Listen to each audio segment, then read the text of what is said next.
নজিরবিহীন দৃষ্টান্ত স্থাপন করলেন অন্তর্বর্তী সরকারের সংস্কৃতি বিষয়ক উপদেষ্টা মোস্তফা সরোয়ার ফারুকী।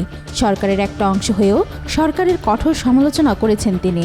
এমনকি ঢালাও গ্রেফতার নিয়ে রীতিমতো ধুয়ে দিয়েছেন। একই সঙ্গে আন্দালিব রহমান প্রার্থীর স্ত্রী শেখ সাইরা শারমিন ও চিত্রনায়িকা নুসরাত ফারিয়ার পাশে দাঁড়িয়েছেন তিনি। সোমবার নিজের ভেরিফাইড ফেসবুক পেজে ফারুকী দীর্ঘ এক পোস্টে এসব সমালোচনা তুলে ধরেন।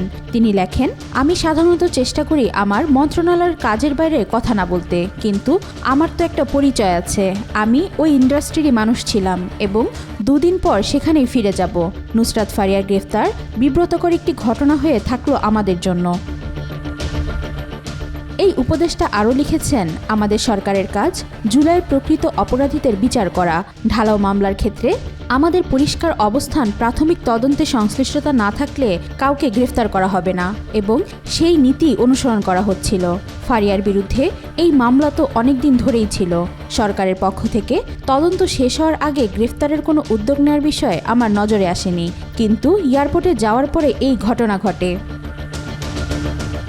আওয়ামী লীগের সাবেক রাষ্ট্রপতি আব্দুল হামিদের বিদেশ গমনকে কেন্দ্র করে ক্ষোভের উপর ওভার নার্ভাসনেস থেকেও হয়তোবা এসব ঘটনা ঘটতে পারে বলে মন্তব্য করেছেন জনপ্রিয় এই পরিচালক। তিনি লিখেছেন, কয়দিন আগে ব্যারিস্টার আন্দালিব প্রার্থীর স্ত্রীর সঙ্গেও একই ঘটনা ঘটেছে। এসব ঘটনা কোনোভাবেই সমর্থনযোগ্য নয়। এরপর নুসরাত ফারিয়ার পাশে দাঁড়িয়ে ফারুকী লিখেছেন, আমি বিশ্বাস করি ফারিয়া আইনি প্রতিকার পাবে এবং এ ধরনের ঢালাও মামলাকে আমরা আরও সংবেদনশীলভাবে হ্যান্ডেল করতে পারবো এই আশা। ফারুকী জানান, তাদের প্রধান কাজ জুলাইয়ের প্রকৃত অপরাধীদের বিচার করা। এদিকে রবিবার গ্রেফতার হওয়া অভিনেত্রী নুসরাত ফারিয়াকে কারাগারে পাঠিয়েছে আদালত। অন্যদিকে প্রার্থীর স্ত্রীকে বিমানবন্দরে আটকে দেওয়ার 5 দিন পর ব্যাংককে যেতে দেওয়া হয়েছে।